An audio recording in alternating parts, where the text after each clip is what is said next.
So I just want to do a little bit more proof here. So you can see I'm pretty centered with this back in place. It's not perfect, but you can tell that my bolt holes are all in alignment. And when you come over here, here's what started this whole thing in the first place.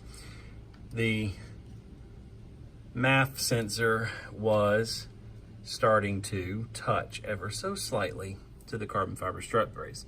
This was a makeshift repair until I could get this apart to see what's going on. And as you can see, this is still touching way back here instead of being centered. And then when I did force this into place, and I did get it, we've got just the tiniest amount of clearance here that you can sort of see. There is some light. You can see that hard pipe, that hard tubing back there in the back, ever so slightly between these pipes, or between the pipe and the electrical stuff. This back one fits not without as much problem as before. Used to have a little bit more of a fitment issue, but this definitely is causing some issues here. I failed to mention in that first video, but now this here is the unmodified charge pipe, and it's even bigger, or not bigger, but it sticks out further due to the length.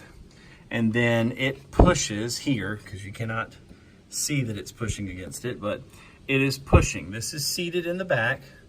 There's just the tiniest of clearance, and then this here is pushing, as you can see, that mass airflow sensor mount into the carbon fiber strut brace, which is not actually fully seated. It has a bit of wiggle. There's some clearance back here at the back where it is not fully seated. We are as centered as possible, and as you can see, it rubs. And that's just unacceptable. Again, still pushed to the front.